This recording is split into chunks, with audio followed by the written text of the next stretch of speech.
Let's mic CM साहब। ये है लेट्स माइक मॉडर्न रेडियो और आप सुन रहे हैं सीएम साहब। सीएम साहब में मैं आपके साथ महेश सिंह बात करते हैं देश के विभिन्न राज्यों के मुख्यमंत्रियों की गतिविधियों की। सबसे पहले बात करते हैं जम्मू कश्मीर से।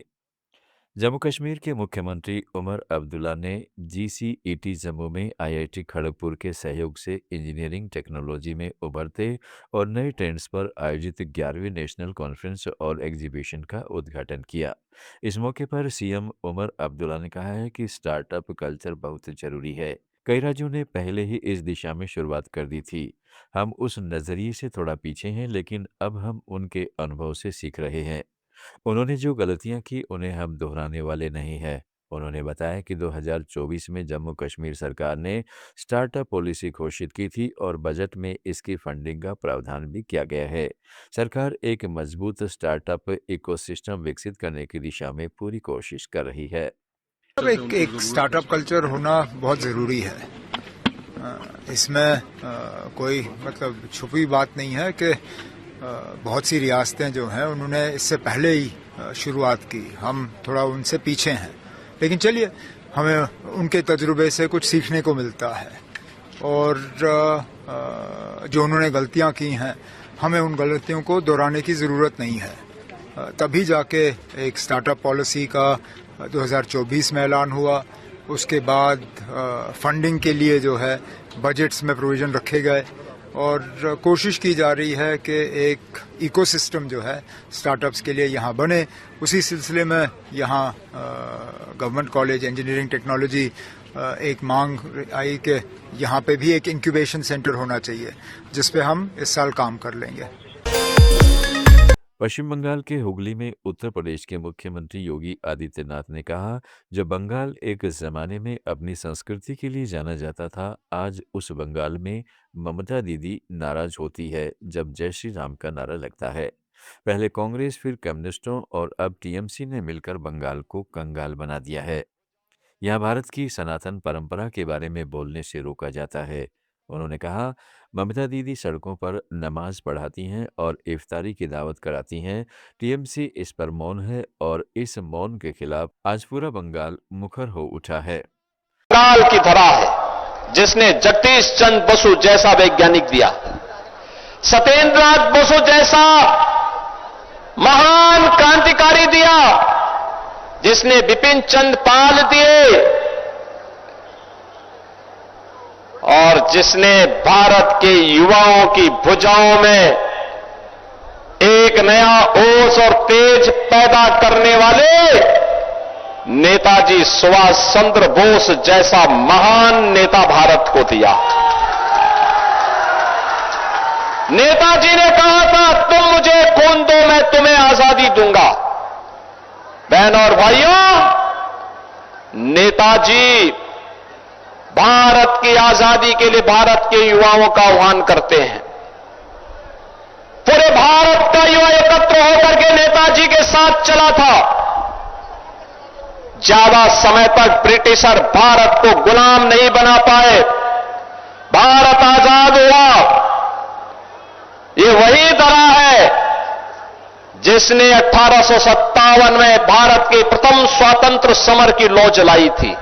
ये बंगाल की धरा बैरकपुर से प्रारंभ हुई थी।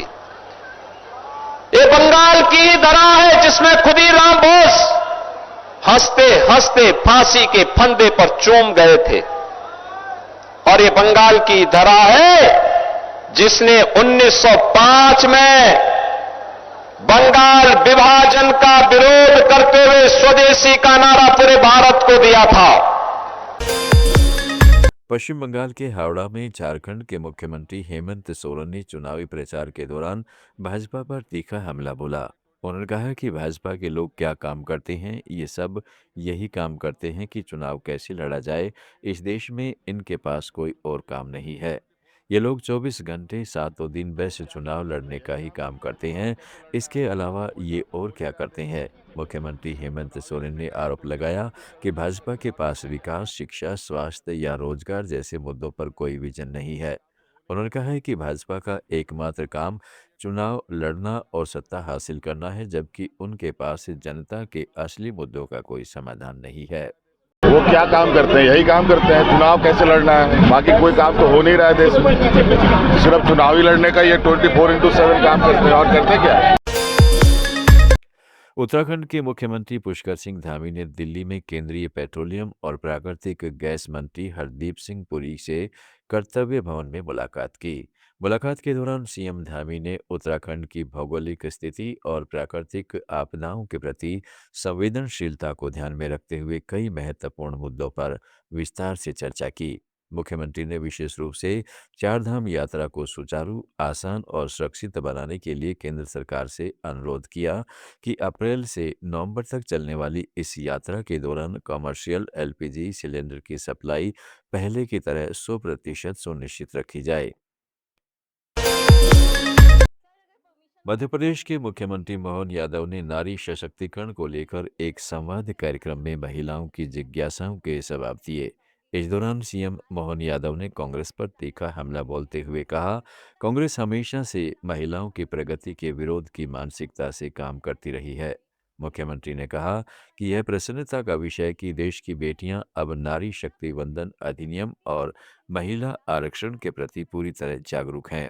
उन्होंने महिलाओं को आश्वासन दिया है कि मध्य प्रदेश सरकार नारी सशक्तिकरण की दिशा में लगातार काम कर रही है और महिलाओं के सम्मान, सुरक्षा तथा प्रगति के लिए हर संभव प्रयास किए जा रहे हैं।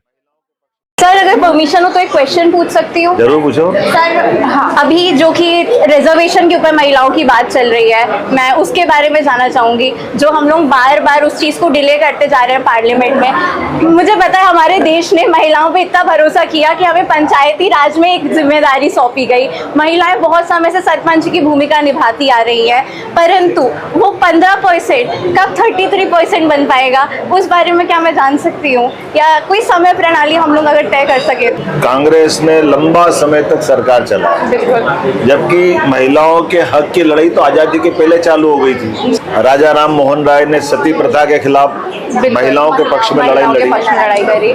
ज्योतिबा फुले ने महिलाओं की शिक्षा के लिए लड़ाई लड़ी।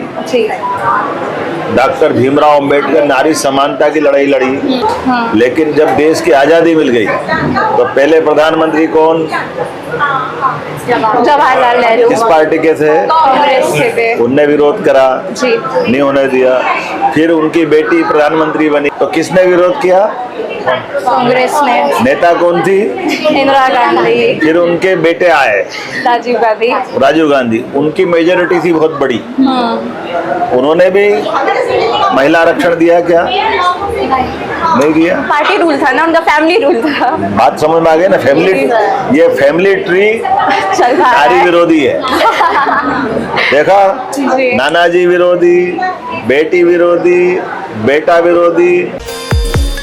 हरियाणा के मुख्यमंत्री नायब सिंह सैनी ने विधानसभा में महिला आरक्षण को लेकर कांग्रेस पर निशाना साधा है।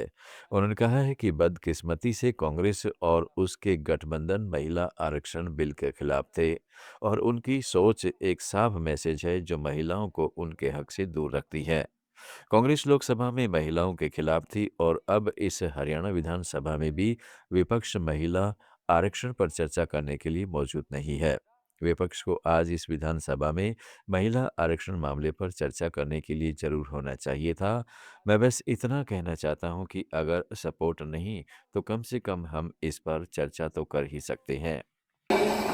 इसलिए इस महान सदन में उपस्थित मैं सभी साथियों से आग्रह करता हूं, क्योंकि विपक्ष जो उनका रवैया माननीय अध्यक्ष जी लोकसभा के अंदर रहा है, कांग्रेस का वही महिलाओं के शोषण, महिलाओं के विरुद्ध उनका चेहरा आज यहां भी उजागर हुआ है।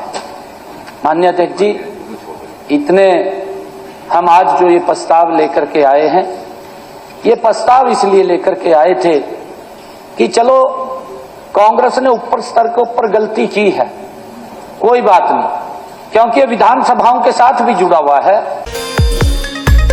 सीएम साहब में आज इतना ही। जुड़े रहे लेट्स माइक के साथ। आप सुन रहे थे let's mike more than radio. Follow कीजिए हमें हमारे सोशल मीडिया प्लेटफॉर्म्स पर।